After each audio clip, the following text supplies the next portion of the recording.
તો કે જે યસ્ય દેવે પરાભક્તિ યથા દેવે તથા ગુરુ, કે જેવી દેવતા પરમાત્મામાં આપણી જેવી ભક્તિ છે, પરાભક્તિ એટલે કે નિષ્કામ ભક્તિ. જાત પરમાત્માની ભક્તિ કેવી હોય છે? ભાગવતમાં દર્શાવે નિર્ગુણ ભક્તિ. જાત કોઈ પ્રકારની અપેક્ષા નથી. હું વારંવાર બધાને ભગવાનની પાસે માગવાની જરૂર છે જ નહીં. ભગવાને આપણને જે આપ્યું છે ને, એ આપ્યું છે એ પૂરતું છે આપણી પાસે. ભગવાને શરીર આપ્યું, ઇન્દ્રિયો આપી, હૃદય આપ્યું, પેટ આપ્યું, બહાર અન્ન આપ્યું, હવા આપી, પાણી, આ કેટલું આપણે આપ્યું. જો વિચાર, ખરેખર પ્રાર્થના ભગવાનને થવી જ જોઈએ, આપોઆપ થવી જોઈએ. કેમ કે આટલું બધું એ આપી રહ્યો છે, તો આપનાર પ્રત્યે આપણા મનમાં શું હોય?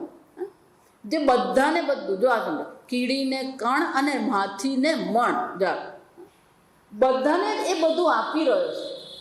આપી રહ્યો છે જ નહીં, પચાવી પણ કોણ રહ્યો છે? એ જ. સર્વનું હૃદય પણ કોણ ચલવી રહ્યો? એ જ. સર્વના શ્વાસ પણ કોણ ચલવે? એ જ ચલવે. જ્યારે ભગવાન આપણા માટે આટલું બધું કરી રહ્યો છે, તો શું આપણે એક પ્રાર્થના નહીં કરી શકીએ ભગવાન માટે? એક માળા ભગવાન માટે નહીં કરી શકીએ? જો વિચાર, આમ એક ભગવાનને માટે આપણા મનમાં શું હોવી જોઈએ? એક ભાવના, એને કૃતજ્ઞતા કહેવાય. જા ભગવાન પ્રત્યે કૃતજ્ઞતાની ભાવના હોવી જોઈએ, જેથી આ ભગવાનને આપણે પ્રાર્થના કરીએ. કોઈ પ્રકારનું નિમિત્તની જરૂર, અનિમિત્તા ભક્તિ. આ ભક્તિ કેવી હોવી જોઈએ? અનિમિત્ત. કોઈ નિમિત્તની આવશ્યકતા નથી. આજે નવરાત્રિ છે એટલે પૂજા કરું એમ નહીં.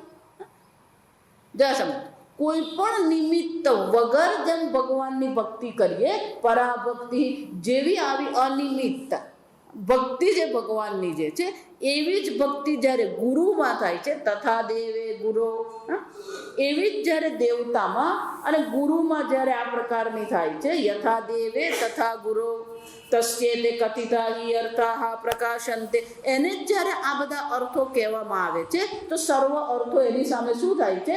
અવશ્ય પ્રકાશિત થાય છે. આમ ગુરુમાં જ્યાં સુધી નિશ્ચળ ભક્તિ થતી નથી, ગુરુમાં ક્યારેય દેહ બુદ્ધિ નહીં થાય. ગુરુમાં જે મનુષ્ય બુદ્ધિથી તમે ચર્ચા કરશો તો એનો કોઈ અંત જ નથી. કારણ કે ઉપાધિ ગુરુની હોય કે ઉપાધિ ગમે તેની હોય, ઉપાધિ જ છે, અને ઉપાધિની પોતાની મર્યાદા, તત્ત દેશ અને કાળની શું રહેવાની મર્યાદા રહેવાની છે. એટલે ઉપાધિ પર જો દ્રષ્ટિ કરવા જઈશું તો શું થવાનું? એ પરિચ્છિન્નતા દેખાવાની જ છે. અને એટલા માટે ગુરુમાં મનુષ્ય બુદ્ધિ કરવી જ નહીં શક્ય. અને એટલું જ નહીં, ગુરુએ પણ શિષ્યની સાથે કહ્યું છે, ગુરુની પણ દ્રષ્ટિ ક્યાં હોવી જોઈએ? જો વિચાર, અજ્ઞાનની નિવૃત્તિ કરવું એ ગુરુનું કર્તવ્ય છે. આ મારો શિષ્ય છે, આ શ્રવણ કરી રહ્યો છે, એની અવિદ્યાની નિવૃત્તિ કઈ રીતે થાય એ વિચારવું એ ગુરુનું કર્તવ્ય છે. જો વિચારી દો, એનું તો એક જ લક્ષ્ય છે કે એને હું મોક્ષ કેમ પ્રાપ્ત કરાવું, એને પોતાના સ્વરૂપની સિદ્ધિ કેમ કરાવું. આ વિચાર શંકરાચાર્યજીના એક ગ્રંથમાં છે કે જેવી રીતે પેલો મગર જે છે એ શું કરે છે કે જેવો કોઈ જીવ પાણીમાં આવ્યો એને પકડી લે, ગ્રાહ શું કરે છે? પકડી લે. એ જ રીતે આ ગુરુ પણ દ્રષ્ટિકોના પર રાખે છે. આ અવિદ્યા મોહ ગ્રસ્ત, આ અવિદ્યા અને મોહ જે છે, અવિદ્યા અને મોહની નિવૃત્તિ કરવી એ જ આ ગુરુનું કામ છે. એના સિવાય બીજું કોઈ કામ છે જ નહીં. આ સમજજો. બાકીની બધી વસ્તુ એ ગૌણ કહેવાય. મુખ્ય ગુરુનું કામ છે તો શું છે? અવિદ્યા અને મોહમાંથી એને નિવૃત્ત કરવા. જો ભગવાનને ગીતામાં પણ શું કર્યું? કઠોપનિષદમાં તમે જુઓ કે મુંડક ઉપનિષદમાં જુઓ, ગુરુએ કર્યું શું? એ અવિદ્યાની નિવૃત્તિ કરી. અને જ્યાં સુધી અવિદ્યાની નિવૃત્તિ થઈ નહીં ત્યાં સુધી ગુરુ પણ શું કરતા રહ્યા? ઉપદેશ કરતા રહ્યા. જો આ સાંભળો, ગુરુનું કામ છે ઉપદેશ કરવાનું. સ્વાધ્યાય પ્રવચનાભ્યામ ન પ્રમદિતમ. અને શિષ્યનું પણ કામ શું છે? શાસ્ત્ર શ્રવણ કરવું અને અવિદ્યાની નિવૃત્તિ થાય. અને એટલે કહે છે કે જ્યારે જો એટલા માટે આ બેની જરૂર પડે. ગુરુ અને શિષ્ય બંનેમાં શું થવું જોઈએ? આ પુલ બનાવે ને, એ પુલમાં જો એલાઇનમેન્ટ નહીં તો પુલ તૂટી જાય. દર કેમ? પેલા થાંભલા બનાવી દેવામાં આવે, પછી એના પર પેલા સ્લેબ મૂકવામાં આવે, એ સ્લેબનું એલાઇનમેન્ટ કરવામાં. જો સ્લેબ થોડા વાંકા ચૂકા હોય તો શું થાય? હા, વાહન, ભારે વાહન જ્યારે એના પરથી પસાર થાય તો પેલા સ્લેબને શું કરે? એ તોડી નાખે. એ જ રીતે ગુરુની બુદ્ધિ તો બ્રહ્મ સ્વરૂપ છે જ, પણ શિષ્યની બુદ્ધિ પણ શું થાય? એની સાથે જ્યારે એલાઇન થઈ જાય તો પેલું બ્રહ્મ જ્ઞાન થઈ શકે. જો એટલા માટે જ કહું કે ગુરુ અને શિષ્યની બુદ્ધિનું એલાઇનમેન્ટ જ થાય નહીં. જો માંડ પેલું એલાઇનમેન્ટ થયું હોય ને એક એવો અનુભવ થઈ જાય એટલે પેલો પાછો શું થાય? પાછો ફરી જાય. સ્વામીજી છોડી દીધું, પણ હું કામ છોડ્યું?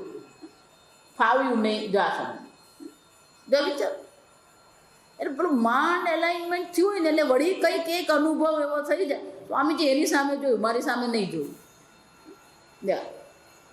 આ સમજ.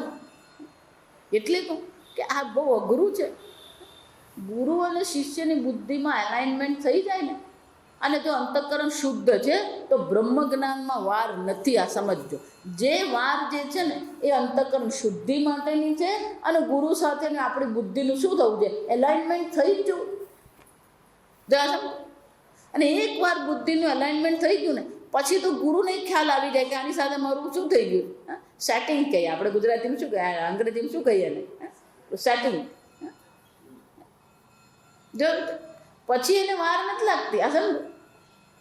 પણ આ મુશ્કેલી અહીંયા જ છે કે સતત એ શ્રવણ કરતા રહીએ, ગુરુની સાથે શ્રવણ કરીએ, ગુરુની બુદ્ધિ સાથે આપણી બુદ્ધિ એક કરી દઈએ. પણ એ ગુરુની બુદ્ધિ સાથે એક બુદ્ધિ ક્યારે થાય? ભગવાન સાથે જ્યારે તમારી બુદ્ધિ એક થઈ જાય. જા મય્યર્પિત મનોબુદ્ધિ. આ મય્યર્પિત મનોબુદ્ધિ એટલે શું છે? જા સમજ. તો કે ભગવાનની જે ભાવના છે અને મારી ભાવના છે એ અલગ નથી. ભગવાનનું જે જ્ઞાન છે એ જ મારું જ્ઞાન છે. એનો શું થાય? ભગવાનની ભાવના, ભગવાનના જ્ઞાનથી મારું કોઈ પ્રકારે અલગ રહે જ નહીં. એને સીધી ભાષામાં શું કહેવાય? જાહી બીધી રાખે રામ, તાહી બીધી રાખીએ. કોઈ વિરોધ નહીં. ભાવનાની દ્રષ્ટિએ, કર્મની દ્રષ્ટિએ, સ્વધર્મની દ્રષ્ટિએ, દેશની દ્રષ્ટિએ, કાળની દ્રષ્ટિએ, જ્ઞાનની દ્રષ્ટિએ કોઈ પ્રકારે કોઈ શું છે? વિરોધ નથી. આપણી બુદ્ધિ સતત શું કરતી રહે? સતત વિરોધમાં રહે છે. આ સમજો.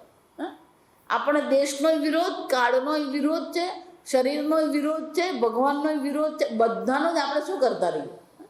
જો વિચારો, માણસ બોલે ને એના પરથી ખબર પડી જાય કે એના મનમાં સ્વીકાર્ય છે કે વિરોધ છે. પણ એ તો માતાજી અમારે અહીંયા રહેવું જ પડે એવું છે. એનો અર્થ શું થયો? જો વિચાર, મનમાં શું છે? અસ્વીકાર છે. શા માટે અસ્વીકાર? જે પરિસ્થિતિ તમારી સામે છે એ પરિસ્થિતિ આપનાર ઈશ્વર છે, અને તમે જો ઈશ્વરને સર્વજ્ઞ સર્વશક્તિ કહેતા હોય તો સર્વજ્ઞ ઈશ્વર જે છે એમાં કોઈ દોષ હોઈ શકે નહીં. એટલું જ નહીં, જો એ સર્વશક્તિ છે તો એ જે કરી રહ્યો છે એમાં કોઈ ખામી હોઈ શકે નહીં. આ સમજ. તો ઈશ્વર મારી સામે જે પરિસ્થિતિ ઊભી કરી છે એ પરિસ્થિતિ યોગ્ય જ છે. એના પ્રત્યે કોઈ પ્રકારનો વિરોધ કે સંઘર્ષ હોવો જ નહીં જોઈએ. પણ આપણી મુશ્કેલી શું છે? ચિંતા, વિલાપ, બધામાં જ આપણે બબડાટ કકડાટ કરીએ. બસ કોઈ પ્રકારે જે પરિસ્થિતિ ભગવાને આપણને આપી છે, જો 100% તમે પરિસ્થિતિને સ્વીકારી શકો ને તો તમારા જેવો સુખી આ જગતમાં કોઈ નહીં. હકીકત તમને કહું. પણ આપણે બધી વસ્તુનો જ વિરોધ છે. અને એટલા માટે કહે છે કે જેવી દેવતામાં પરાભક્તિ હોય, ઈશ્વર પ્રત્યે કોઈ આપણી પાસે ફરિયાદ નથી, કોઈ માગવાની જરૂર જ નથી. કારણ કે જે જ્યારે જે જરૂર પડે એ ભગવાન આપણને આપે જ છે. આ સમજો. અને એ ભગવાનને ખબર જ છે કોને ક્યારે જરૂર શું પડે. જો આ માં હોય ને એ બધું શું કરતી હોય? એ તૈયાર જ. મમ્મી ભૂખ લાગી, હા દીકરા તૈયાર છે, ચાલ ખાઈ લે. મમ્મી હું નાવા જા, હા દીકરા કપડાં તૈયાર. જો વિચાર, માં કોને કહેવાય? આ તું બે જરાક હું રસોઈ કરી દઉં. એટલે પણ તમને ખબર જ છે 12 વાગે આવવાનો છે તો રસોઈ શું કરવાની હોય? એ તૈયાર જ. માને ખબર જ છે ઘરમાં કોને ક્યારે શું જોઈએ, સાસુને શું જોઈએ, સસરાને શું જોઈએ, જેઠને, આ બધું એને શું હોય? ખબર જ હોય. અને ખબર હોય જ નહીં, પણ શું હોય? એ તૈયાર જ હોય. એક માં જો આટલું કરી શકતી હોય તો એ સર્વશક્તિ પરમાત્મા એ શું કરવાનું? એ કરવાનું જ. પણ સતત આપણે પરિસ્થિતિના સંઘર્ષમાં રહીએ છીએ. અને એટલા માટે કહે છે જેવી પરમાત્મામાં પરાભક્તિ હોવી જોઈએ એવી જ પરાભક્તિ જ્યારે દેવતામાં, જ્યારે ગુરુમાં થાય છે, ત્યારે ગુરુ જ્યારે આપણને જે શાસ્ત્ર શ્રવણ કરાવે છે, શાસ્ત્ર શ્રવણના જે અર્થ આપણી સામે પ્રકાશિત કરે છે, એ અર્થનું સ્ફુરણ આપણી બુદ્ધિમાં થઈ શકે. જાવ તસ્યેહી કથિતા યથા પ્રકાશંતે. પ્રકાશંતે એટલે કે એ અર્થનું સ્ફુરણ આપણી બુદ્ધિમાં થવું જોઈએ. કેમ? પ્રકાશાત્મિકયા શક્ત્યા પ્રકાશાનમ પ્રભાકર પ્રકાશતે યો વિશ્વમ પ્રકાશ અયમ પ્રકાશતામ. કે આ જગત કેવું છે? જેવી રીતે પ્રકાશાનમ પ્રભાકર, સંપૂર્ણ જ બ્રહ્માંડમાં પ્રકાશ કરનારા જે પદાર્થો છે એ સર્વમાં શ્રેષ્ઠ તો કોણ છે? આ સૂર્ય છે. જો સમજો એ જ રીતે પ્રકાશાત્મિકયા શક્ત્યા પ્રકાશતીયો વિશ્વમ, આ ભગવાનની એ ચૈતન્ય શક્તિ એ જે છે જેનાથી આ સંપૂર્ણ જગત ચેતન છે, આ સંપૂર્ણ જગત પ્રકાશિત થઈ રહ્યું.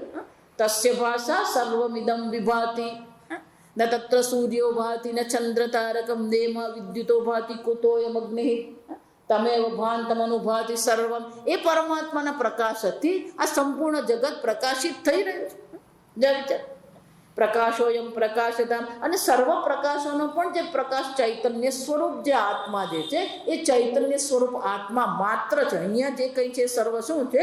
ચૈતન્ય માત્ર છે. ભલે આપણે જડ અને ચેતનનો વિરોધ કરીએ છીએ, પણ હકીકતમાં જોઈએ તો શું છે? ચૈતન્ય માત્ર છે. અને એ જ ચૈતન્યના પ્રકાશથી આ સંપૂર્ણ જગત પણ પ્રકાશિત થઈ રહ્યું છે. એ જ રીતે આ સ્તોત્રનું તાત્પર્ય પણ શું છે? હું એક અદ્વિતીય નિત્ય શુદ્ધ ચૈતન્ય માત્ર છું. આ સંપૂર્ણ સ્તોત્રનું તાત્પર્ય છે એક જ શ્લોકમાં આપણને દર્શાવે છે કે આજ તમારે અનુભૂતિ કરવાની છે કે હું એ ચૈતન્ય સ્વરૂપ આત્મા છું, જેને કારણે આ સંપૂર્ણ જગતનું સત્તા છે, સ્ફૂર્તિ છે. આમ જગતનું અસ્તિત્વ અને સ્ફૂર્તિ મારા કારણે છે. મારું અસ્તિત્વ આ જગતને કારણે નથી. હું એ ચૈતન્ય સ્વરૂપ આત્મા છું જે નિર્વિકારી છે. જગતમાં ગમે તે થઈ જાય પણ હું ચૈતન્ય આત્મા કેવો છે? નૈનમ છિંદંતી શસ્ત્રાણી નૈનમ દહતી પાવક. કોઈ કંઈ કરી શકે એમ નથી. અવિનાશી નિર્વિકારી ચૈતન્ય આત્મા હું છું. આ થયો 10મો ઉલ્લાસ. આ પ્રકારથી સુરેશ્વરાચાર્યજીએ દક્ષિણામૂર્તિ સ્તોત્ર આપણને સમજાવ્યું. ખૂબ સુંદર રીતે આપણે સ્તોત્ર ભણ્યા છે. એનું શું કરતા રહેવાની જરૂર છે? ચિંતન અને મનન કરતા રહેવાનું છે. બીજી વાર મળીશું ત્યારે આપણે આગળ કરીશું. ઓમ અસતો મા સદ્ગમય તમસો મા જ્યોતિર્ગમય મૃત્યોર્મા અમૃતંગમય. ઓમ પૂર્ણમદ પૂર્ણમિદં પૂર્ણાત પૂર્ણમુદચ્યતે પૂર્ણસ્ય પૂર્ણમાદાય પૂર્ણમેવાવશિષ્યતે. ઓમ શાંતિ શાંતિ શાંતિ. હરિ ઓમ. શ્રી ગુરુભ્યો નમઃ. હરિ